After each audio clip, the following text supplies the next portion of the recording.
നമസ്കാരം, ടൈം ട്രാവലറിൻ്റെ പുതിയൊരു വീഡിയോയിലേക്ക് ഏവർക്കും സ്വാഗതം. അപ്പോൾ നമ്മൾ ഇന്ന് വന്നിരിക്കുന്നത് ട്രയംഫിൻ്റെ സ്പീഡ് 400 റിവ്യൂ ചെയ്യാനായിട്ടാണ്. ഇതെൻ്റെ സ്വന്തം വണ്ടി തന്നെയാണ്. ഒരു കഴിഞ്ഞ 2 വർഷത്തോളം കാലമായിട്ട് നമ്മൾ വലിയ വീഡിയോസ് ഒന്നും ചെയ്തിട്ടില്ലായിരുന്നു. അതിന് പുറകിലൊരു കാര്യമുണ്ട്. അത് ഈ വീഡിയോയിൽ പറഞ്ഞ് നിങ്ങളാരെയും ബോറടിപ്പിക്കേണ്ടതെന്ന് വിചാരിച്ചാണ്. അത് വേറൊരു സെപ്പറേറ്റ് വീഡിയോ ആയിട്ട് ചെയ്യാം. അത് എല്ലാവരും കാണേണ്ട ആവശ്യമില്ലല്ലോ, കാണുന്നവർ മാത്രം കണ്ടാൽ മതി. എന്തായാലും ഈ വീഡിയോ കാണാൻ വരുന്നവരിലൊരു 80% പേരും ബൈക്കിനെ ഇഷ്ടപ്പെടുന്നവരും അല്ലെങ്കിൽ ഈ സ്പീഡിനെ കുറിച്ച് അറിയാൻ താല്പര്യമുള്ളവരുമായിരിക്കും. അപ്പോൾ അവരെ ഞാൻ ബോറടിപ്പിക്കുന്നില്ല. അപ്പോൾ അത് ഞാൻ വേറൊരു വീഡിയോയിലേക്ക് ചെയ്യാം. അപ്പോൾ നമ്മളിവിടെ ചെയ്യാൻ പോകുന്ന സ്പീഡ് 400 എന്ന് പറയുന്ന വണ്ടി ട്രയംഫിൻ്റെ തന്നെ ഏറ്റവും ബേസ് വേരിയൻ്റ് ആയിട്ടുള്ള വണ്ടിയാണ്. ട്രയംഫ് സ്വന്തമാക്കണമെന്ന് ചിന്തിക്കുന്ന ആൾക്കാർക്ക് അല്ലെങ്കിൽ സ്വപ്നം കാണുന്ന ആൾക്കാർക്ക് ഇനി അത് നേടാൻ വളരെ പെട്ടെന്ന് പറ്റുമെന്ന് നമുക്ക് കാണിച്ചു തന്നൊരു വണ്ടിയാണ് ഈ സ്പീഡ് 400. അപ്പോൾ ഈ വണ്ടിക്കകത്ത് ഞാൻ ഏകദേശം ഒരു 3000 കിലോമീറ്ററോളം ഓടിച്ചിട്ടുണ്ട്. അപ്പോൾ അതിൻ്റെ ഒരു റിവ്യൂ എക്സ്പീരിയൻസും കൂടെ ഈ വീഡിയോയിൽ നമുക്ക് കാണാം. നമ്മൾ സാധാ ഒരു സ്പീഡ് 400 കാണുന്നതിന് ഒരുപാട് വ്യത്യാസം ഈ വണ്ടിയിൽ നിങ്ങൾക്ക് തോന്നാം. ഒന്നാമത്തതായിട്ട് ഈ മിററിൻ്റെ ആ ഒരു ഡിസൈനിൻ്റെ വ്യത്യാസം, അങ്ങനെയുള്ള ചെറിയ ചെറിയ കാര്യങ്ങൾ. ഒരു ക്രാഷ് ഗാർഡിൽ വ്യത്യാസമുണ്ട്. സത്യം പറഞ്ഞാൽ ഇത് സ്റ്റോക്ക് വണ്ടിയല്ല, ഇതിനകത്ത് ചെറിയ ചെറിയ മോഡിഫിക്കേഷൻസ് ഒക്കെ ചെയ്തിട്ടുണ്ട്. അപ്പോൾ ഈ മിറർ ഇങ്ങോട്ട് വന്ന കഥ എന്ന് പറഞ്ഞു കഴിഞ്ഞാൽ, ഞാനൊരു 2000 കിലോമീറ്റർ അടുപ്പിച്ചായപ്പോഴത്തേക്കും വണ്ടിക്ക് ചെറിയൊരു ആക്സിഡൻറ്റ് സംഭവിച്ചു. വേറൊരു വണ്ടിയുമായിട്ടൊന്ന് തട്ടി. അപ്പോൾ ആ സമയത്ത് നമ്മുടെ ഈ ലൈറ്റ് അതുപോലെ മീറ്റർ ഒക്കെ പൊട്ടിപ്പോയിട്ടുണ്ടായിരുന്നു. അതിൻ്റെ കൂട്ടത്തിലാണ് ഈ സൈഡിൽ നിന്നും ഇങ്ങനെ വരുന്ന സൈഡിൽ നമ്മൾ വയ്ക്കുന്ന ആ മിറർ, അതായത് കമ്പനി തന്ന ആ മിറർ പൊട്ടിപ്പോയി. അപ്പോൾ അതിന് ശേഷം വർക്കെല്ലാം കഴിഞ്ഞ് ആക്സിഡൻ്റ് വർക്കെല്ലാം കഴിഞ്ഞ് കിട്ടിയപ്പോഴത്തേക്കും ആ മിററിനെ ചെറുതായിട്ട് ഇങ്ങനെ മാറ്റി പ്ലേസ് ചെയ്യുന്നേ ഉള്ളൂ. ഇത് സ്ക്രാംബ്ലറിൻ്റെ മിററാണ്. അത് വയ്ക്കാനുള്ള ഹോൾഡറൊക്കെ കമ്പനീനെ കൊടുത്തതുകൊണ്ട് നമുക്ക് ഈസി ആയിട്ട് ഈ മിറർ വാങ്ങിച്ചാൽ ഫിറ്റ് ചെയ്യാൻ പറ്റും. 1450 രൂപ, 1500 രൂപയ്ക്ക് അകത്താണ് ഈ ഒരു മിററിൻ്റെ വില എനിക്ക് വന്നത്. അപ്പോൾ നമുക്കിനി റിവ്യൂയിലേക്ക് കിടക്കാം. എപ്പോഴും നമ്മൾ ചെയ്യുമ്പോൾ തന്നെ നമുക്ക് വണ്ടിയുടെ മുന്നിൽ നിന്ന് തന്നെ റിവ്യൂ ചെയ്ത് തുടങ്ങാം. മുന്നിൽ നിന്ന് നോക്കുമ്പോൾ ആദ്യം നമുക്ക് കാണാൻ പറ്റുന്നത് ട്രയംഫിൻ്റെ ഒരു ലോഗോയോട് കൂടിയ ഹെഡ്ലൈറ്റാണ്. ഹെഡ്ലൈറ്റ് LED ആണ് കേട്ടോ.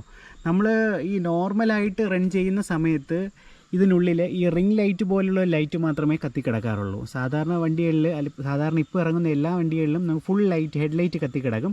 ഇതിൽ നമുക്ക് ആ റിംഗ് ലൈറ്റ് മാത്രമേ കത്തിക്കിടക്കാറുള്ളൂ. അത് ഞാൻ ഒന്ന് കാണിച്ചു തരാം. നമ്മളിപ്പോൾ കീ ഓൺ ചെയ്ത് കഴിഞ്ഞാൽ ഇതുപോലെ ഒരു റിംഗ് ലൈറ്റാണ് ഇതിനുള്ളിൽ കാണുന്നത്. റിങ്ങും അതിനുള്ളിൽ 2 കുഞ്ഞ് കണ്ണ് പോലുള്ള ലൈറ്റുകളും.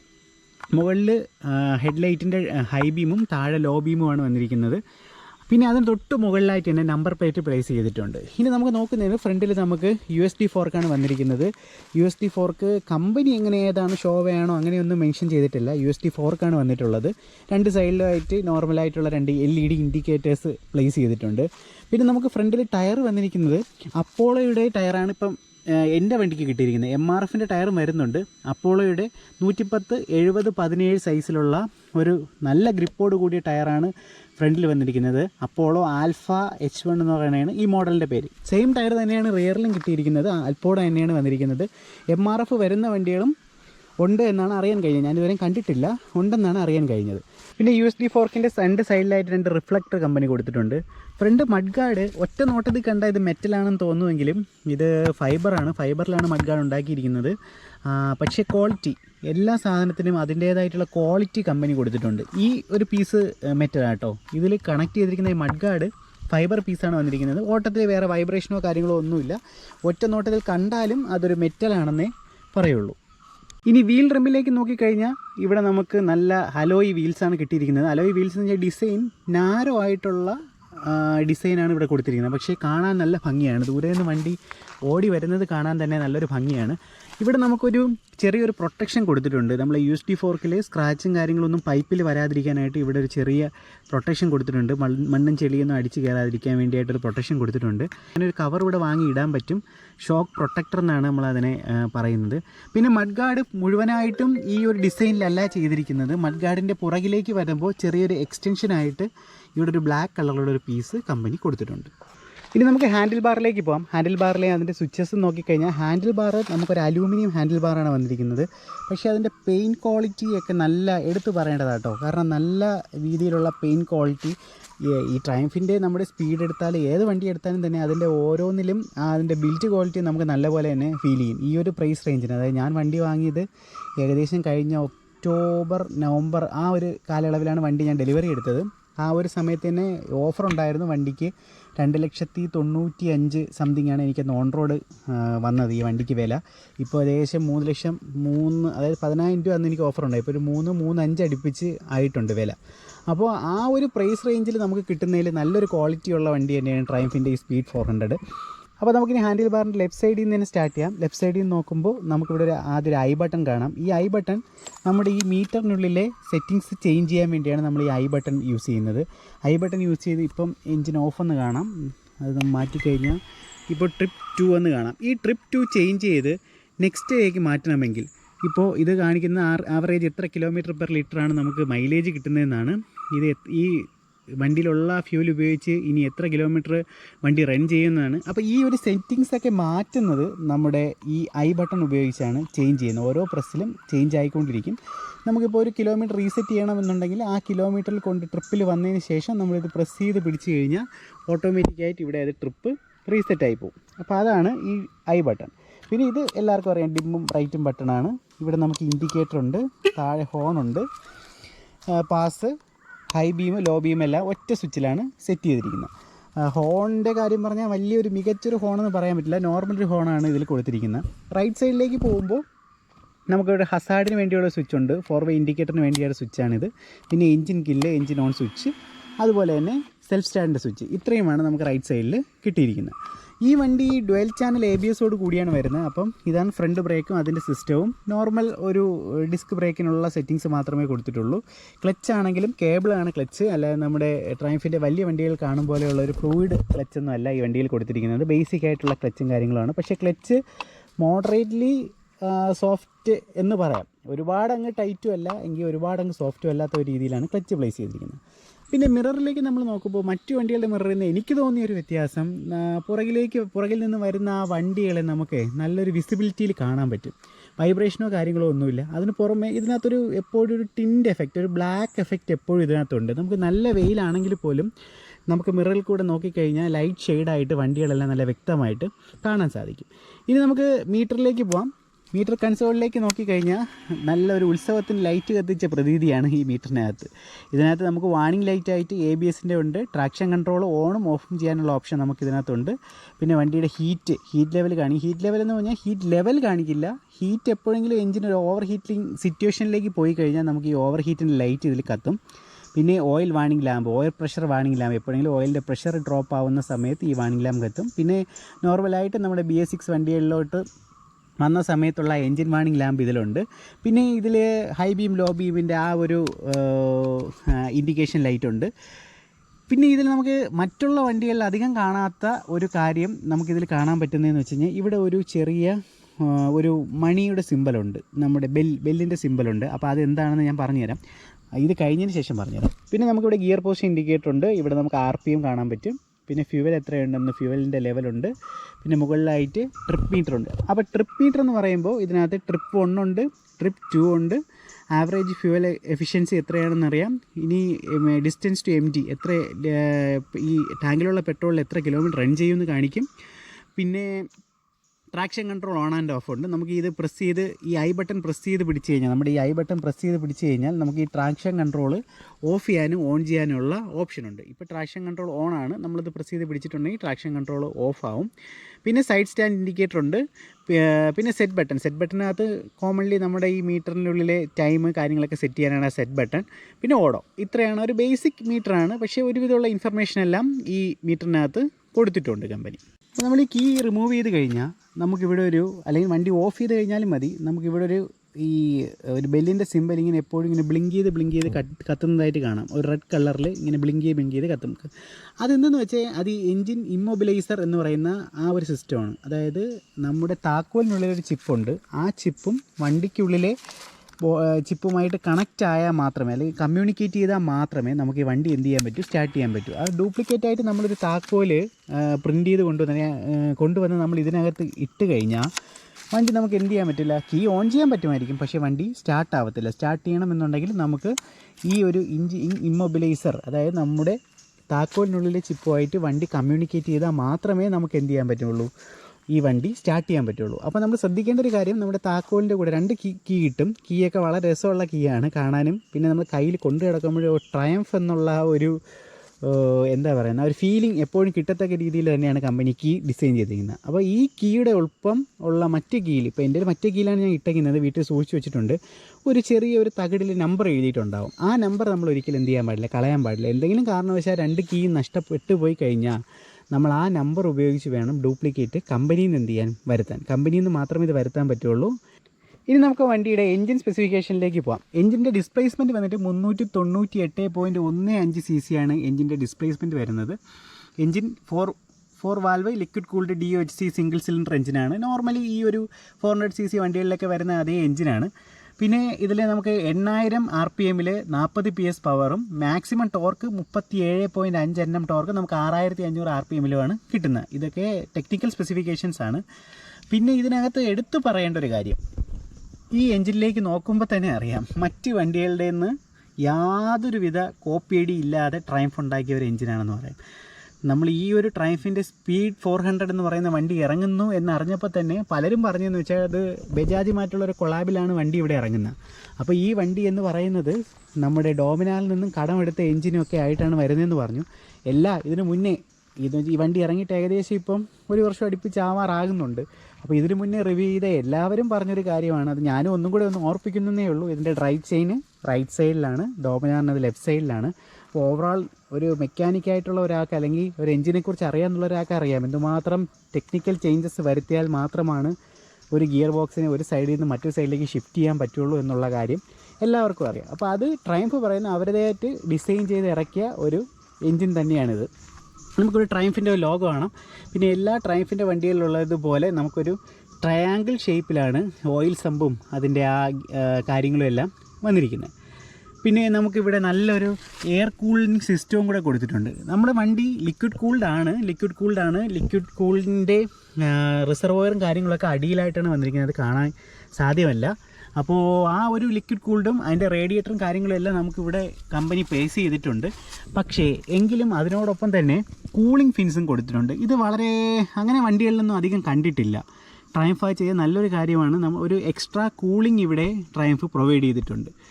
പിന്നെ എടുത്തു പറയേണ്ട ഒരു കാര്യം, എല്ലാ നെറ്റ് അല്ലെങ്കിൽ എല്ലാ ബോൾട്ട്സ് എല്ലാം നല്ല അറേഞ്ച് ചെയ്ത് നമുക്ക് കാണുമ്പോൾ തന്നെ നല്ല ഒരു ഡിസൈനാണ് എന്ന് പറയത്തക്ക രീതിയിൽ തന്നെ പ്ലേസ് ചെയ്തിട്ടുണ്ട്. പിന്നെ എക്സോസ്റ്റ് നോക്കുകയാണെങ്കിൽ എക്സോസ്റ്റ് നമ്മുടെ ഹിമാലയനിലെ കണ്ടുപോയ ആ ഒരു മെറ്റൽ, പേരെന്താണെന്ന് അറിയില്ല, ആ ഒരു മെറ്റൽ തന്നെയാണ് എക്സോസ്റ്റ് ചെയ്തിരിക്കുന്നത്. പക്ഷേ എക്സോസ്റ്റും ഒരു യുണീക്ക് ഡിസൈനാണ്. ഒറ്റ പൈപ്പെന്ന് നമുക്ക് തോന്നും, പക്ഷേ ശ്രദ്ധിക്കേണ്ട ഒരു കാര്യം, നമ്മൾ ഇവിടെ നിന്ന് തുടങ്ങുന്ന എക്സോസ്റ്റ് ഉള്ളിൽ വന്നതിന് ശേഷം പൈപ്പ് ഇവിടെ ചെറുതായിട്ട് സ്പ്ലിറ്റ് ആവുന്നുണ്ട്. സ്പ്ലിറ്റായി ഉള്ളിൽ പോയിട്ട് കാറ്റലിറ്റിക് കൺവെർട്ടറിനുള്ളിലൂടെ കറങ്ങി തിരിച്ച് ഔട്ടിലേക്ക് പോവുകയാണ്. അപ്പോൾ നമുക്ക് ഈ ചിലരുടെയൊക്കെ എക്സോസ്റ്റ് മാറ്റുകയും വേറെ എക്സോസ്റ്റൊക്കെ പ്ലേസ് ചെയ്യുകയൊക്കെ ചെയ്യാൻ വേണ്ടി നമുക്ക് ഈസി ആയിട്ട് KTM-ലൊക്കെ യൂസ് ചെയ്യുമ്പോൾ ഇവിടെ നമുക്ക് ഈ ഒരു കപ്ലർ ഊരിക്കഴിഞ്ഞാൽ നമുക്ക് പുതിയ എക്സോസ്റ്റ് ഇതിനകത്ത് ഘടിപ്പിക്കാനായിട്ട് പറ്റും. എക്സോസ്റ്റിൻ്റെ കാര്യം പറയുമ്പോൾ നമുക്ക് എടുത്തു പറയേണ്ട വേറൊരു കാര്യം, കമ്പനി തന്നെ ഇതിനൊരു ബാസി സൗണ്ട്, വലുതായിട്ടല്ലെങ്കിലും ചെറിയൊരു ബാസ് സൗണ്ടുള്ള എക്സോസ്റ്റാണ് കൊടുത്തിരിക്കുന്നത്. ഇത് മാറ്റിയതിന് ശേഷം ഡുവൽ ബാരലായിട്ടുള്ള എക്സോസ്റ്റ് നമുക്ക് ഇതിനകത്ത് പ്ലേസ് ചെയ്യാൻ പറ്റും. അത് എക്സ്ട്രാ ഫിറ്റിംഗ് ആണ്. കറക്റ്റ് കോസ്റ്റ് എനിക്ക് ഓർമ്മയില്ല, ഏകദേശം ഒരു 17,000 രൂപ അടുപ്പിച്ച് വിലയുണ്ടെന്നാണ് എൻ്റെ ഒരു വിശ്വാസം. കറക്റ്റ് അറിയില്ല, ഞാൻ വില ഡിസ്ക്രിപ്ഷനിൽ കൊടുത്തേക്കാം. അപ്പോൾ ആ എക്സോസ്റ്റ് വാങ്ങിച്ച് വെച്ചാൽ നമുക്ക് ഡബിൾ ബാരലായിട്ടുള്ള എക്സോസ്റ്റ് കിട്ടും. അപ്പോൾ കുറച്ചും കൂടെ ബാസ് സൗണ്ട് നമുക്ക് ഇതിനകത്തുനിന്ന് കിട്ടും. എങ്കിലും സ്ക്രാമിനകത്ത് ഈ ഒരു സൈലൻസർ അല്ല വരുന്നത്, ആ ഡബിൾ ബാരൽ ടൈപ്പ് സൈലൻസറാണ് സ്ക്രാമിനകത്ത് വരുന്നത്.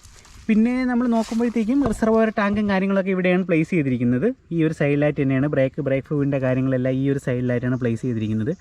പക്ഷേ ബ്രേക്കിംഗ് സിസ്റ്റം ലെഫ്റ്റ് സൈഡിലാണ്. അതാണ് മുഴുവനായിട്ടുള്ള നമുക്ക് കൺഫ്യൂഷൻ ആക്കുന്ന ഒരു കാര്യം. ബ്രേക്ക് ഫ്ലൂയിഡും ബ്രേക്കിൻ്റെ ലിവറും എല്ലാം നമ്മുടെ റൈറ്റ് സൈഡിലാണല്ലോ വരിക. പക്ഷേ ആ ബ്രേക്ക് ഫ്ലൂയിഡിനെ ഇവിടുന്ന് പമ്പ് ചെയ്ത് ഫ്രണ്ട് ABSൻ്റെ മോട്ടർ പോയതിന് ശേഷമാണ് തിരിച്ച് ഈ റിയറിലേക്ക് കൊണ്ടുവന്ന് കണക്ട് ചെയ്തിരിക്കുന്നത്. ഡുവൽ ചാനൽ ABS ആണ്, ഫ്രണ്ടും ബാക്കും ഡുവൽ ചാനലാണ്. എനിക്കൊരു പോരായ്മയായിട്ട് തോന്നിയത് ഈ റേഡിയേറ്ററിൽ വരുന്ന ഈ ഗ്രില്ലാണ്. ഇത് വെറും ഒരു ക്വാളിറ്റി കുറഞ്ഞ ഒരു ഗ്രില്ലാണ്. പക്ഷേ ഞാനിതിനകത്ത് ഒരു എക്സ്ട്രാ ഒരു ഗ്രില്ല് കമ്പനിയിൽ ഓർഡർ ചെയ്തിട്ടുണ്ട്. ട്രയംഫിലല്ല, പുറത്ത് നമ്മുടെ ബാനിഡോസിൽ ഓർഡർ ചെയ്തിട്ടുണ്ട്. അത് വരുമ്പോൾ അത് ഫിക്സ് ചെയ്യുന്നൊരു വീഡിയോ ചെയ്യാം. അപ്പോൾ ആ ഒരു ക്വാളിറ്റി കുറവൊന്നും, നമുക്ക് എന്തെങ്കിലും ചെറിയ കല്ലായാലും ഇതിനകത്ത് പോയി അടിച്ചു കഴിഞ്ഞാൽ ഇത് പൊട്ടിപ്പോവും, അല്ലെങ്കിൽ ഫിൻസുകളൊക്കെ ബ്ലോക്കായി പോകുമെന്ന് എനിക്ക് നമുക്ക് കാണുമ്പോൾ തന്നെ ഒരു ഫീലിംഗ് ഉണ്ട്. അത് തൊടുമ്പോൾ തന്നെ നിങ്ങൾക്ക് അറിയാമല്ലോ അത്. പിന്നെ ഇവിടെ നമുക്ക് ഫൈബറിൽ ഉള്ള ഒരു ഫ്ലൂയിഡ് ഗാർഡാണ് വരുന്നത്. ഞാൻ പറഞ്ഞില്ലേ ഇതിനുള്ളിലായിട്ടാണ് നമ്മുടെ റേഡിയേറ്ററിൻ്റെ കൂളൻറ്റും കാര്യങ്ങളൊക്കെ ഫിക്സ് ചെയ്തിരിക്കുന്നത്. അപ്പോൾ ഈ ഒരു സൈഡ് വേണ്ട എന്നെനിക്കൊരു തോന്നലുണ്ട്. കാരണം എപ്പോഴും അടി തട്ടാൻ ചാൻസ് ഉള്ള ഒരു സ്ഥലമാണ് ഈ ഒരു പ്ലേസ്. അപ്പോൾ അവിടെ ഒരു പ്ലാസ്റ്റിക് ആയിട്ടുള്ളൊരു ഗാർഡ് കൊടുത്തു കഴിഞ്ഞാൽ അത് അധികം വിലക്കില്ല എന്നെനിക്കൊരു തോന്നലുണ്ട്. എന്തായാലും ഞാൻ അതും മാറ്റിയിട്ട് ബാൻഡോസിൽ നിന്നുള്ള ഒരു കസ്റ്റം ബിൽഡ് ആയിട്ടുള്ള ഒരു ഗാർഡ് വെച്ചിട്ടുണ്ട് അടിയിൽ, കൂളൻ്റ് റിസർവയറിനൊന്നും പറ്റാതിരിക്കാനായിട്ട്. സൈഡ് വ്യൂ നോക്കുമ്പോൾ വണ്ടി നമുക്ക് ദൂരെ നിന്ന് ഓടി വരുമ്പോൾ ഒരു കൊച്ചു വണ്ടിയാണെന്ന് തോന്നുമെങ്കിലും വണ്ടിയുടെ അടുത്ത് വന്ന് നിൽക്കുമ്പോൾ അല്ലെങ്കിൽ അതിൽ കയറി ഇരുന്നത് ഓടിക്കുന്ന സമയത്ത് മനസ്സിലാവും അതിന് ആ ഒരു വെയിറ്റും അതിൻ്റെ ഒരു ഫീലിങ്ങും കാര്യങ്ങളും എല്ലാം. ഈ സൈഡിലായിട്ട് വലിയ ഡിസൈനൊന്നുമില്ല. ടാങ്കിൽ ട്രയംഫിൻ്റെ ഒരു ലോഗോ ഉണ്ട്. ആ ലോഗോ സ്റ്റിക്കറിങ് അല്ല കേട്ടോ, ഈ ലോഗോ ഇതിന് ഉള്ളിലകത്ത് പെയിൻറ്റ് ചെയ്ത് തന്നെയാണ് നിർത്തിയിരിക്കുന്നത്. ട്രയംഫ് എന്നുള്ള ആ ഒരു ലോഗോ ചെറിയൊരുതായിട്ടൊന്ന് എംബോസ് ചെയ്തിട്ട് ഒന്ന് പെയിൻറ്റ് ചെയ്ത് ക്ലിയർ ചെയ്ത് വെച്ചേക്കുക. പിന്നെ ഈ സൈഡിൽ ഈ ഒട്ടിച്ചിരിക്കുന്ന ടാങ്ക് പാഡുകൾ 3 ടാങ്ക് പാഡുണ്ട്. 1 2 3 2 സൈഡ് പ്രൊട്ടക്ഷനും 1 സെൻറ്ററുമാണ്. ഇതൊക്കെ എക്സ്ട്രാ ഫിറ്റിംഗ് ആണ് കേട്ടോ. ഇതിൻ്റെ കോസ്റ്റ് എനിക്ക് ഓർമ്മയില്ല, എല്ലാം ഞാൻ ഡിസ്ക്രിപ്ഷനിൽ ആ കോസ്റ്റ് ഇട്ടേക്കാം. പിന്നെ ടാങ്കിൽ എടുത്ത് പറയേണ്ട ഒരു ഡിസൈൻ ഒരു റിബൺ പോലെയുള്ള ഒരു കളർ ചേഞ്ച് വരുന്ന ഒരു ഡിസൈനാണ്. അത് ഗ്രേ കളറാണ്. അത് ഈ സൈഡിൽ നിന്ന് ഇങ്ങനെ സ്റ്റാർട്ട് ചെയ്തിട്ട് സെൻട്രൽ കൂടെ കവർ ചെയ്ത് ഈ ഇപ്പുറത്തെ സൈഡിലേക്ക് പോകുന്നുണ്ട്. പിന്നെ വണ്ടി ഇപ്പോൾ ഏകദേശം 3500 കിലോമീറ്ററോളം ആയിട്ടുണ്ട്. ഞാൻ ഇതുവരെ PPFും കാര്യങ്ങളൊന്നും ചെയ്തിട്ടില്ല കേട്ടോ. PPF ചെയ്തിട്ടില്ലെങ്കിൽ പോലും ഇതിൽ വേറെ സ്ക്രാച്ചോ കാര്യങ്ങളോ ഒന്നും ഇതുവരെ വന്നിട്ടില്ല. പിന്നെ ട്രയംഫിൻ്റെ വണ്ടികളിൽ കാണും പോലെ നമുക്കൊരു സൈഡിലായിട്ടാണ് നമുക്ക് ഫ്യൂൽ ക്യാപ്പ് വന്നിരിക്കുന്നത്. എന്തുകൊണ്ടും അതൊരു നല്ല ഡിസൈനാണ്. വേറെ ഒന്നും കൊണ്ടല്ല, നമ്മൾ പെട്രോൾ അടിക്കാനായിട്ട് ഫ്യൂവൽ ഫില്ല് ചെയ്യാനായിട്ട് പമ്പിൽ പോയി നിൽക്കുമ്പോൾ പലപ്പോഴും സംഭവിക്കുന്ന ഒരു കാര്യമാണ് ഫ്യൂവലിൻ്റെ നോസിലിൻ്റെ ആ താഴ്ഭാഗം ടാങ്കിൽ കയറി മുട്ടുക. സെൻട്രലാണ് ക്യാപ്പ് എന്നുണ്ടെങ്കിൽ നമ്മൾ എപ്പോഴും ഇങ്ങനെ പിടിക്കുമ്പോൾ അത് ടാങ്കിൽ കയറി മുട്ടി ടാങ്കിൽ സ്ക്രാച്ച് ആവാൻ ചാൻസ് ഉണ്ട്. പിന്നെ ചിലരാണെങ്കിൽ അതിന് ഫുൾ ടാങ്കൊക്കെ ആണെങ്കിൽ അതിന് ലോക്ക് ചെയ്ത് വെച്ചിട്ട് പെട്രോൾ അടിക്കുന്ന ആളങ്ങ് മാറിപ്പോവും. അപ്പോൾ ആ ഒരു ഹോസ് എപ്പോഴും ഈ ടാങ്കിൽ ഇങ്ങനെ ഒരഞ്ഞൊരഞ്ഞ് കിടക്കും. ആ ഒരു പ്രശ്നം ഇവിടെ വരില്ല, കാരണം ഈ ഒരു സൈഡിലാണ്. അപ്പോൾ ആ സൈഡ് കണക്കാക്കി നമ്മൾ ഏത് സൈഡിലാണ് ഇപ്പോൾ റൈറ്റ് സൈഡിലുള്ള പെട്രോൾ ബങ്കിലേക്ക് നിർത്തിക്കഴിഞ്ഞാൽ അവരിവിടെ വെച്ച് പെട്രോൾ അടിക്കുമ്പോൾ ആ നോസിലും അതിൻ്റെ ബാക്കി ഹോസും കാര്യങ്ങളെല്ലാം ടാങ്കിൻ്റെ വെളിയിൽ തന്നെ ആയിരിക്കും. ആ ഒരു മൈന്യൂട്ട് കാര്യം പോലും കമ്പനി ഇവിടെ ശ്രദ്ധിച്ചിട്ടുണ്ട്. പിന്നെ ഫ്യൂൽ ക്യാപ്പിനെ കുറിച്ച് പറയുകയാണെങ്കിൽ ഫ്യൂൽ ക്യാപ്പിന് നമുക്കൊരു പ്രൊട്ടക്ഷൻ കൊടുത്തിട്ടുണ്ട്. നമ്മളിങ്ങനെ നിരക്കി നീക്കുമ്പോഴത്തേക്കും നമുക്കിവിടെ ആ ഒരു കീ ഹോൾ കാണാം. കീ ഇൻസെർട്ട് ചെയ്യുക, തുറന്നു കഴിഞ്ഞാൽ നമുക്ക് ഊരി എടുക്കാൻ പറ്റുന്ന ടൈപ്പല്ല, അത് അവിടെ തന്നെ പ്ലേസ് ആയിരിക്കും. നമുക്ക് ഈസി ആയിട്ട് തിരിച്ച് അടയ്ക്കുന്ന സമയത്ത് ഇതുപോലെ കറക്കി അടയ്ക്കേണ്ട ഒരു മെക്കാനിസമാണ് ഇതിൽ കൊടുത്തിരിക്കുന്നത്. പിന്നെ നമ്മൾ സൈഡ് വ്യൂവിലേക്ക് നോക്കുമ്പോൾ അടുത്ത് നമുക്ക് കാണാൻ പറ്റുന്നത് ഇവിടെ ഒരു സ്പീഡ് 400 എന്നുള്ള ഒരു ബാഡ്ജിങ്ങോട് കൂടിയ ഒരു സൈഡ് കവറാണ് ഈ ഒരു സൈഡിൽ കാണുന്നത്. അതിലൊരു സിൽവറിലാണ് സ്പീഡ് 400 എന്ന് ബാഡ്ജ് ചെയ്തിരിക്കുന്നത്. ഈ സൈഡിലായിട്ട് ചെറിയൊരു മെറ്റൽ ആയിട്ടുള്ള ഒരു പ്രൊട്ടക്ഷൻ നമുക്ക് ഈ സൈഡിലായിട്ട് കൊടുത്തിട്ടുണ്ട്. പിന്നെ എല്ലാം ഒരു പാക്ക് ചെയ്ത്, അതായത് അധികം വയറിങ്ങോ കാര്യങ്ങളോ ഒന്നും പുറത്ത് കാണാത്ത രീതിയിൽ നീറ്റായിട്ട് വെൽ നീറ്റായിട്ട് പാക്ക് ചെയ്താണ് ഈ വണ്ടി വെച്ചിരിക്കുന്നത്. പിന്നെ ഈ ക്രാഷ് ഗാർഡ് ഇങ്ങനെയല്ല വരുന്നത്. നമുക്ക് നോർമലി ഇവിടെ നിന്നൊരു യു പോലെയുള്ള ക്രാഷ് ഗാർഡ് ഈ ഒരു 2 പ്ലേസിലുമായിട്ട് ഈ ഒരു ബോൾട്ട് ഇട്ടാണ് ടൈറ്റ് ചെയ്യുന്നത്. പക്ഷേ ഇതിപ്പം കസ്റ്റം ബിൽഡായിട്ടുള്ളൊരു ക്രാഷ് ഗാർഡ് ഞാൻ എൻ്റെ സേഫ്റ്റിക്ക് വേണ്ടി സ്ലൈഡർ ഉൾപ്പെടെ ഉള്ളത് ബാൻഡോസിൽ നിന്ന് വാങ്ങി വെച്ചതാണ്. മറ്റേതാണെങ്കിൽ നോർമലായിട്ടുള്ളൊരു ക്രാഷ് ആണ്. ഞാൻ ആദ്യമേ പറഞ്ഞു ചെറിയ വ്യത്യാസങ്ങളൊക്കെ ഇതിലുണ്ട്, കുറച്ച് എക്സസറീസൊക്കെ നമ്മൾ എക്സ്ട്രാ ചെയ്തിട്ടുണ്ട് എന്നുള്ള കാര്യം. പിന്നെ ബ്രേക്കിംഗ് എന്ന് പറഞ്ഞാൽ നല്ല പെർഫെക്റ്റ് ബ്രേക്കിംഗ് ആണ്. നമ്മൾ വണ്ടി നിർത്തണം എന്ന് വിചാരിക്കുന്നതിന് ഒരു സെക്കൻഡ് മുന്നെയെങ്കിലും വണ്ടി സ്റ്റോപ്പായിരിക്കും, ആ രീതിയിലൊരു ബ്രേക്കിംഗ് ആണ്. ഇനി നമുക്ക് സീറ്റ് കംഫർട്ടിലേക്ക് നോക്കിക്കഴിഞ്ഞാൽ സീറ്റ് ഞാൻ പറയുന്നത് ഫ്രണ്ട് സീറ്റ് ഓക്കെ, ടൂറിങ്ങിനായാലും നല്ല വൈഡായിട്ടുള്ളൊരു സീറ്റാണ്, നമുക്ക് ഇരുന്ന് യാത്ര ചെയ്യാൻ ഓക്കെയാണ്. പക്ഷേ റിയർ സീറ്റ് അത്രയ്ക്ക് അങ്ങ് ഒരു കംഫർട്ട് തരുന്നില്ല. കാരണം നമുക്ക് ഈ ഒരു ഏരിയയിലേക്ക് നോക്കുമ്പോൾ തന്നെ ആ ഒരു വിഡ്ത്ത് വളരെ കുറവാണ്. അതുകൊണ്ട് തന്നെ ഇരിക്കുന്ന ആൾക്ക് അല്പദൂരം യാത്ര ചെയ്യുമ്പോൾ ഒരു ബുദ്ധിമുട്ട് തോന്നുന്നുണ്ട്. പിന്നെ ഇതിൽ എക്സ്ട്രാ ഒരു ടൂറിംഗ് സീറ്റ് കമ്പനി തന്നെ പ്രൊവൈഡ് ചെയ്യുന്നുണ്ട്. 8500 റുപ്പീസ് എങ്ങനെയാണ് എൻ്റെ വില വരുന്നത്. അത് വാങ്ങി വെച്ച് കഴിഞ്ഞാൽ എങ്ങനെയാണ് എന്നുള്ള കാര്യം ആരെങ്കിലും ഉപയോഗിക്കുന്നുണ്ടെങ്കിൽ ഇതിനിടയിലൊന്ന് കമൻറ്റ് ചെയ്യണേ എങ്ങനെയുണ്ട് എന്നുള്ളത്. പിന്നെ റിയറിൽ നമുക്ക് പിന്നെ വേറൊരു കാര്യം, ഈ വണ്ടിക്ക് ലോ ആൻഡ് ടോർക്ക് വളരെ കൂടുതലാണ്. ആക്സിലറേഷൻ പെട്ടെന്ന് ആക്സിലറേറ്റ് ചെയ്യും. നമ്മൾ 400cc വണ്ടിയല്ലേ എന്നും പറഞ്ഞ് നമ്മളൊരു 250cc എന്നൊക്കെ അല്ലെങ്കിൽ ഒരു 150cc എന്നൊക്കെ അപ്ഗ്രേഡ് ചെയ്ത് വരുന്ന ഒരാൾ ഇതിനകത്ത് കയറി ഒരിക്കലും കൈ കൊടുക്കരുത്, അത്രത്തോളം പവറാണ് ഈ വണ്ടിക്ക്. അപ്പോൾ പുറകിലിരിക്കുന്ന ആൾ നമ്മളൊരു സഡൻ ആക്സലറേഷൻ കൊടുത്തു കഴിഞ്ഞാൽ പുറകിലേക്ക് വരാനുള്ള ഒരു ടെൻഡൻസി ഉണ്ട്. ഇപ്പോൾ ഈ കാണുന്ന നമ്മുടെ ഈ top box carrier extra fitting ആണ്. അതില്ലാന്നുണ്ടെങ്കിൽ നമ്മുടെ ബൈക്കിൻ്റെ സ്പേസ് എന്ന് പറഞ്ഞാൽ പുറകിലേക്ക് ഈ ഒരു സ്പേസ് എൻ്റെ ഒരു കൈ വിട്ട് മാത്രമേ ഉള്ളൂ. അപ്പോൾ പെട്ടെന്ന് തന്നെ ആൾ പുറകിലേക്ക് വീഴ്ന്നു പോകാനുള്ള ഒരു ചാൻസ് ഉണ്ട്. നോർമൽ വണ്ടിയിൽ നമുക്ക് ഇവിടെ നിന്ന് ഇങ്ങനെ ഒരു റൗണ്ടിനുള്ള ഒരു ഗ്രാബ് റെയിൽ മാത്രമേ വരുന്നുള്ളൂ. ആ ഗ്രാബ് റെയിൽ ഈ സീറ്റ് ഹൈറ്റിൻ്റെ അതേ പൊസിഷനിലാണ്. അതുകൊണ്ട് അതിൽ തട്ടി നമ്മൾ ഒരിക്കലും നിൽക്കില്ല, നമ്മൾ പുറകിലേക്ക് വീഴ്ന്നു പോകും. എനിക്ക് തന്നെ അങ്ങനെ ഒരു അനുഭവം ഉണ്ടായിട്ടുണ്ട്. അപ്പോൾ ഞാനിപ്പോൾ ടോപ്പ് ബോക്സ് സെറ്റ് ചെയ്യാനാണ് ഇപ്പോൾ ഈ ഒരു ബാക്കിൽ റാക്ക് വാങ്ങി വെച്ചിരിക്കുന്നത്. ടോപ്പ് ബോക്സിൻ്റെ വീഡിയോ വരും. അപ്പോൾ ഇതെനിക്ക് ഏകദേശം 3000 രൂപ അടുപ്പിച്ചായി. ഇത് ട്രയംഫിൻ്റെ ഒറിജിനൽ ലക്സറിയിൽ നിന്ന് വാങ്ങിയതാണ്. അത് വാങ്ങാൻ രണ്ട് കാര്യമുണ്ട്. ഇവിടെ നമുക്ക് നല്ലൊരു ഗ്രാബ് റെയിലും കൂടെ ഈ ഒരു മോഡലിൽ കിട്ടുന്നുണ്ട്. അതുകൊണ്ടാണ് ഞാൻ അത് തന്നെ ചൂസ് ചെയ്തത്. പിന്നെ റിയർ സൈഡിലേക്ക് വരുമ്പോൾ നമുക്കിവിടെ ട്രയംഫിൻ്റെ വേറെ വണ്ടികളിൽ അങ്ങനെ അധികം കണ്ടിട്ടില്ലാത്ത ഒരു ലൈറ്റിംഗ് സിസ്റ്റമാണ്. എല്ലായിടത്തും നമുക്കൊരു ടി എന്നുള്ള ആ ഒരു ട്രയംഫിൻ്റെ ലോഗോയെ സൂചിപ്പിക്കുന്ന ആ ഒരു ലൈറ്റ് ഇവിടെ കാണാൻ പറ്റും. ഇവിടെ തന്നെ ഞാനൊന്ന് ലൈറ്റ് ഓൺ ചെയ്ത് കാണിച്ചു തരാം. കീ ഓൺ ചെയ്യുമ്പോൾ തന്നെ നമുക്ക് ആ പാർക്ക് ലൈറ്റ് കത്തിക്കിടക്കും. ഇവിടെ ടി എന്നുള്ള രീതിയിൽ ഇങ്ങനെ കത്തി നിൽക്കും. അതിനുള്ളിലും ചെറുതായിട്ടൊരു ലോഗോ അവർ പ്രിൻറ്റ് ചെയ്ത് വെച്ചിട്ടുണ്ട്. ബ്രേക്ക് ചവിട്ടുന്ന സമയത്ത് ഇവിടെ 4 LED ഉണ്ട്. ആ 4 LED കത്തുമ്പോൾ ഇതിൻ്റെ ഈ ഒരു ഉള്ളിൽ ഈ വേക്കൻറ്റ് സ്പേസിലും ലൈറ്റ് ബ്ലിങ്ക് ചെയ്യും. പിന്നെ ഇവിടെ മീറ്ററിന് വേണ്ടി ഒരു സെപ്പറേറ്റ് ഒരു വൈറ്റ് ലൈറ്റ് ഇവിടെ കൊടുത്തിട്ടുണ്ട്. പിന്നെ റിഫ്ലക്ടർ, 2 ഇൻഡിക്കേറ്റർ, അത്രയാണ് ബാക്ക് സൈഡിൽ വരുന്നത്. പിന്നെ വലിയൊരു മഡ് ഗാർഡാണ് കൊടുത്തിരിക്കുന്നത്. പക്ഷേ ഈ മഡ് ഗാർഡ് ഉണ്ടെങ്കിൽ പോലും ചെളി നല്ല മഴയത്ത് ഓടുമ്പോൾ ചെളി തെറിക്കുന്നുണ്ട്. എനിക്കിപ്പോൾ ഫീലിംഗ് വരുന്നില്ല, കാരണം ടോപ്പ് ബോക്സിൻ്റെ ഈ റാക്ക് വെച്ചതുകൊണ്ട് ഈ ചെളി നമുക്ക് ഇതിനടിയിൽ തട്ടി നിൽക്കുന്നുണ്ട്. ഇതിന് ഒരു മഡ് ഗാർഡ് എക്സ്റ്റെൻഡർ എന്ന് പറയുന്ന ഒരു ഓപ്ഷൻ കമ്പനി പ്രൊവൈഡ് ചെയ്യുന്നുണ്ട്. അതിൽ 3 കിറ്റ് വരും. ഒന്നാമത് നമുക്കായിട്ട് ഈ ഫ്രണ്ടിൽ ഇവിടെ ഒരു എക്സ്റ്റെൻഡർ വരും. പിന്നെ ഈ ഒരു സെൻറ്റർ പീസില്ലേ, ഇത് മാറിയതിന് ശേഷം അതിനെ കുറച്ചും കൂടി എക്സ്റ്റെൻഡ് ചെയ്യുന്ന ഒരു പീസ് വരും. പിന്നെ ഈ അടിയിൽ ഈ ഒരു പീസിനെ എക്സ്റ്റെൻഡ് ചെയ്യുന്നത്. ഇങ്ങനെ 3 എക്സ്റ്റെൻഡ് ചെയ്തിട്ട് ഒരു മഡ് ഗാർഡ് എക്സ്റ്റെൻഡർ വരും. 1000 റുപ്പീസിനകത്താണ് 900 990 അങ്ങനെയാണ് അതിൻ്റെ റേറ്റ് വരുന്നത്. പിന്നെ ഇനി നമ്മൾ എടുത്തു പറയേണ്ട വേറൊരു കാര്യം, സസ്പെൻഷൻ. റിയർ സസ്പെൻഷൻ നല്ല സസ്പെൻഷനാണ് കേട്ടോ. അഡ്ജസ്റ്റബിൾ സസ്പെൻഷനാണ്. 6 ലെവൽ അഡ്ജസ്റ്റ്മെൻ്റ് ഉണ്ട് ഇതിനകത്ത്. അത് ഗ്യാസ് ഫീൽഡ് കൂടെയാണ് സസ്പെൻഷൻ.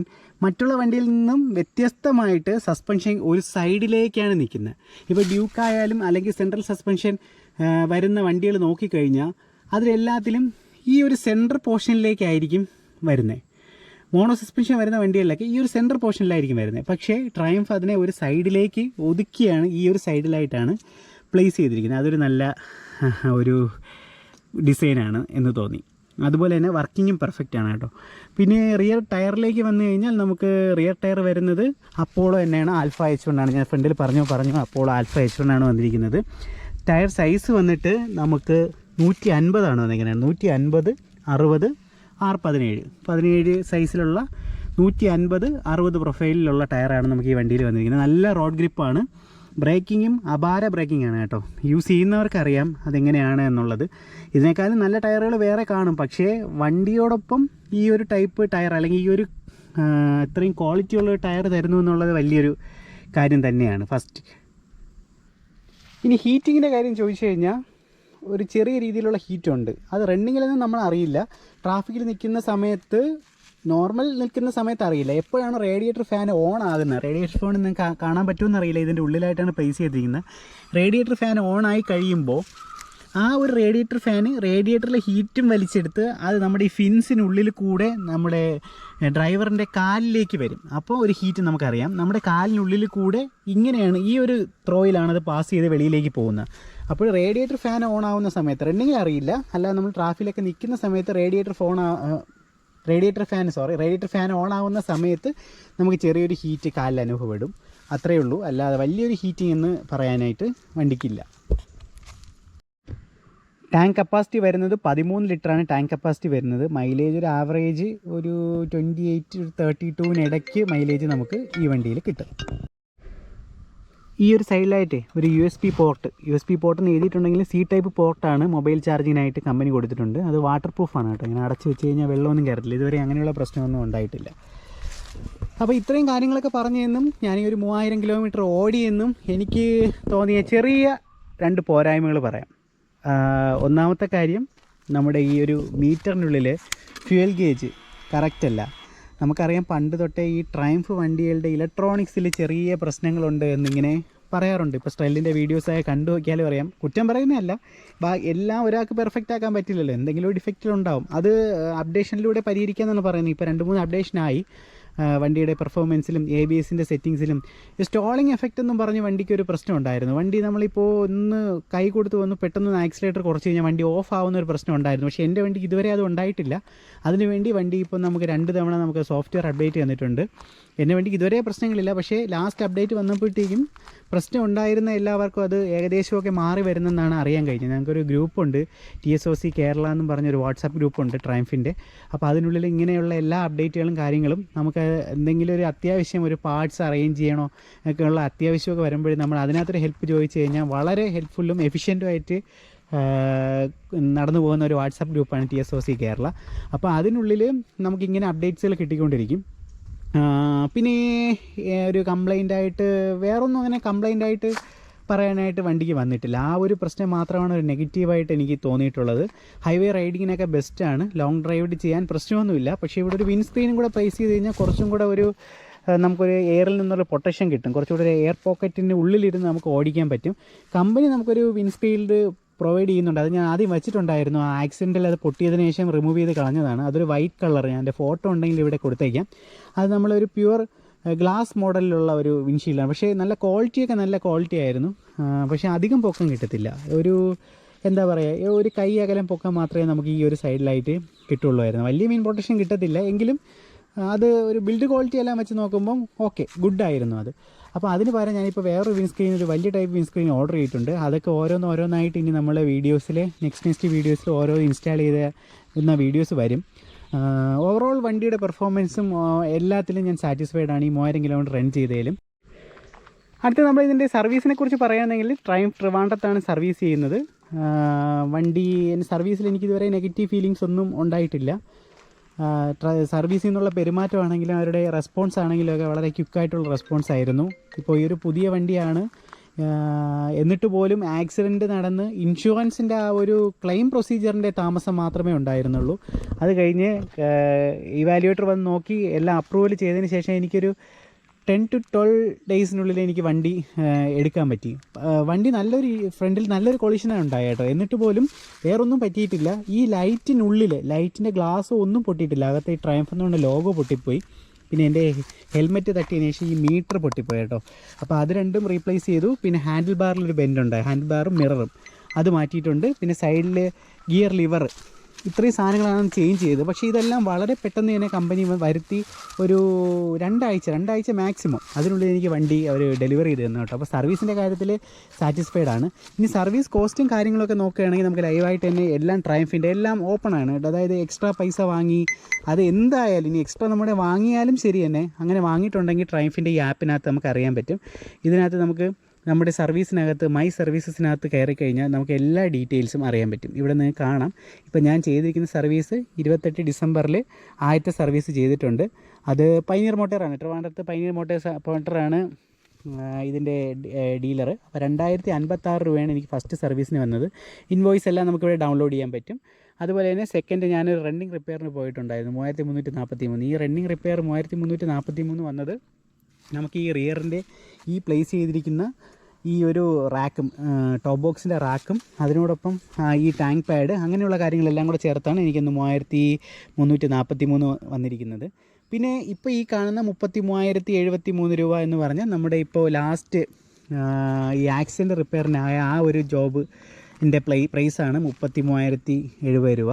അപ്പോൾ നമ്മൾ എന്താണ് അവിടെ കൊടുക്കുന്നതിനുള്ള 1 രൂപയ്ക്കായാലും പോലും നമുക്ക് ബില്ല് തരുന്നുണ്ട്. ആ ബില്ല് അവിടെ നിന്ന് കിട്ടിയില്ലെങ്കിൽ പോലും നമ്മുടെ ട്രയംഫിൻ്റെ ആപ്പിനകത്ത് അത് ഓട്ടോമാറ്റിക്കായിട്ട് അപ്ലോഡ് ചെയ്യാൻ പറ്റുന്നുണ്ട്, അപ്ലോഡ് ആവുന്നുണ്ട്. നമുക്ക് ഡൗൺലോഡ് ചെയ്തെടുക്കാം. പിന്നെ സർവീസ് ബുക്കിങ്ങും കാര്യങ്ങളും എല്ലാം ഫോൺ കോളും കാര്യങ്ങളും ഒന്നും വേണ്ട. ആപ്പിനകത്ത് കയറുക, നമ്മുടെ ഈ ആപ്പിനുള്ളിൽ ബുക്ക് എ സർവീസ് എന്ന് പറയുന്ന ഓപ്ഷനുണ്ട്. അതിനുള്ളിൽ നമുക്ക് കയറി കഴിഞ്ഞാൽ ആപ്പ് ബുക്ക് ചെയ്യാം, സർവീസ് ബുക്ക് ചെയ്യാം.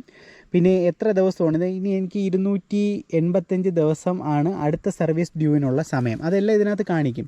നമുക്ക് എല്ലാ റിമൈൻഡറും കാര്യങ്ങളും ഇതിനുള്ളിൽ തന്നെ കിട്ടും. നമുക്ക് സ്ലോട്ട് ഇപ്പോൾ ബുക്ക് ചെയ്യ സർവീസ് എന്ന് പറഞ്ഞതിൽ കയറി കഴിഞ്ഞാൽ നമുക്കിവിടെ എന്നാണ്, എവിടെയാണ്, ഏത് ഡീലർ വേണമെന്ന് സെലക്ട് ചെയ്യുക. നമ്മൾ നെക്സ്റ്റ് കൊടുക്കുക. ട്രിവാൻഡ്രം ഓൾറെഡി സെലക്ട് ആയിട്ടുണ്ട്, വേറെ മാറ്റി കൊടുക്കാം. Select dealer. ഓക്കെ, ട്രിവാൻഡ്രമാണ്. ട്രിവാൻഡ്രത്തിനകത്ത് പൈനിയർ മോട്ടേഴ്സാണ് ഞാൻ സെലക്ട് ചെയ്ത് കൊടുത്തു. പൈനിയർ മോട്ടേഴ്സ് സെലക്ട് ചെയ്തിട്ട് നമ്മൾ നെക്സ്റ്റ് കൊടുത്തു കഴിഞ്ഞാൽ നമ്മൾ അടുത്ത അവരുടെ റൂട്ട് മാപ്പും കാര്യങ്ങളും എല്ലാ കാര്യങ്ങളും ഇതിനകത്ത് ഗൂഗിൾ മാപ്പുമായിട്ട് അസിസ്റ്റ് ചെയ്ത് നമുക്ക് കിട്ടുന്നുണ്ട്. അപ്പോൾ നമ്മളിവിടെ ഈ പൈനിയർ മോട്ടേഴ്സ് സെലക്ട് ചെയ്ത് നെക്സ്റ്റ് കൊടുത്തു കഴിഞ്ഞാൽ അടുത്ത സെലക്ട് ഡേറ്റ് ആൻഡ് ടൈം. നമ്മൾ ആ ഡേറ്റും ആ ടൈം സ്ലോട്ടും എന്നാണ് ആവശ്യം, ആ ഡേറ്റും ആ ടൈം സ്ലോട്ട് സെലക്ട് ചെയ്യുക. എന്നിട്ട് നമുക്ക് എന്തെങ്കിലും എത്ര കിലോമീറ്റർ എന്ന് എൻ്റർ ചെയ്യാൻ നെക്സ്റ്റ് കൊടുക്കുക. എന്നിട്ട് എന്തെങ്കിലും നമുക്ക് പറയേണ്ട വോയിസ് ആയിട്ടുള്ള കാര്യങ്ങളുണ്ടെങ്കിൽ നമുക്ക് അവിടെ ടൈപ്പ് ചെയ്തിട്ടിട്ട് ഓക്കെ കൊടുത്തു കഴിഞ്ഞാൽ നമുക്ക് ഓട്ടോമാറ്റിക്കായിട്ട് എന്നാണ് സർവീസ് എന്നുള്ളത് അപ്ഡേറ്റ് ആവും. നമ്മൾ പറയുന്ന സമയത്ത് ആ സമയത്ത് നമ്മൾ വണ്ടി അവിടെ എത്തിച്ചാൽ മതി. പ്രോപ്പറായിട്ട് സർവീസ് ചെയ്ത് കിട്ടുന്നുണ്ട്. സർവീസ് സൈഡിൽ അധികം പ്രശ്നങ്ങളൊന്നും ഗ്രൂപ്പുകളിലൊന്നും പറഞ്ഞു കേട്ടിട്ടില്ല. അപ്പോൾ ട്രയംഫിൻ്റെ സ്പീഡ് 400 എന്ന് പറഞ്ഞ വണ്ടി 100% വാല്യൂ ഫോർ മണിയാണ്. അധികം നെഗറ്റീവൊന്നും പറഞ്ഞ് കേൾക്കാനുമില്ല. ഇന്നലെ തന്നെ ഒരു വാർത്ത കണ്ടു, നമ്മുടെ ബജാജും ട്രയംഫും കൂടെ ചേർന്നുള്ള കൊളാബാണ് ഈ വണ്ടിയെങ്കിലും അവർ ലോക്കലായിട്ട് ഇന്ത്യയിൽ വിൽക്കുന്നതിൻ്റെ 4 ഇരട്ടി അവർ വേൾഡ് വൈഡായിട്ട് ഇവിടെ നിന്ന് മാനുഫാക്ചർ ചെയ്ത് അയക്കുന്നുണ്ട്. സ്പീഡ് നമ്മളെ ബജാജിൻ്റെ പ്ലാന്റിലാണ് മാനുഫാക്ചർ ചെയ്യുന്നത്. അപ്പോൾ ഇവിടെ നിന്ന് എൻ്റെ 4 ഇരട്ടിയോളം വണ്ടികൾ പുറത്തേക്ക്, ഇവിടെ വിൽക്കുന്നതിനേക്കാളും ഇന്ത്യയിൽ വിൽക്കുന്നതിനേക്കാളും 4 ഇരട്ടി വണ്ടികൾ പുറത്തേക്ക് എന്ത് ചെയ്യുന്നുണ്ട്, ട്രയംഫ് കയറ്റുമതി ചെയ്യുന്നുണ്ട്. നെഗറ്റീവ് പറയുമ്പോൾ ഒരു കാര്യം കൂടെ പറയണ്ടേ. ഞാൻ നേരത്തെ ഒരു കാര്യം എന്നാണ് പറഞ്ഞത്, അപ്പോൾ ഞാൻ റീറെക്കോർഡിങ് ചെയ്തതാണ് കേട്ടോ, സോറി. അതായത് ഈ ഒരു വലിയൊരു കംപ്ലൈൻ്റ് എന്നല്ലെങ്കിൽ അതൊരു കംപ്ലൈൻ്റ് ആണ്. നമ്മുടെ ഈ ഇൻഡിക്കേറ്ററിനുള്ളിലെ വെള്ളം ഇറങ്ങുന്നുണ്ട് കേട്ടോ. എനിക്ക് തോന്നുന്നു ഇതിനകത്തുള്ള ഓറിങ്ങിൻ്റെ എന്തോ കംപ്ലൈൻ്റ് ആണ്. ഇതൊരു ഇഷ്യൂ ആണ്. ഈ ഒരു 2 ഇഷ്യൂ ആണ്. ഒന്ന് നമ്മൾ ആ മീറ്ററിൽ പറഞ്ഞ ആ ഒരു ഫ്യൂവൽ ഗേജ് കാണിക്കുന്നതിൻ്റെ ആ ഒരു വ്യത്യാസവും, പിന്നെ നമ്മുടെ ഈ ഒരു ലൈറ്റിനുള്ളിൽ ഫോഗ് കയറുന്ന ഒരു പ്രശ്നമുണ്ട് കേട്ടോ വണ്ടിക്ക്. അത് ഞാൻ വിട്ടുപോയതാണ് നേരത്തെ പറയാൻ. അങ്ങനെ നമ്മുടെ റിവ്യൂ ഏകദേശം ഇവിടെ കംപ്ലീറ്റ് ആയിട്ടുണ്ട്. അപ്പോൾ ഫൈനലായിട്ട് ഞാൻ വണ്ടിയുടെ എക്സോസ്റ്റ് നോട്ടൊന്ന് കേൾപ്പിച്ച് തരാം.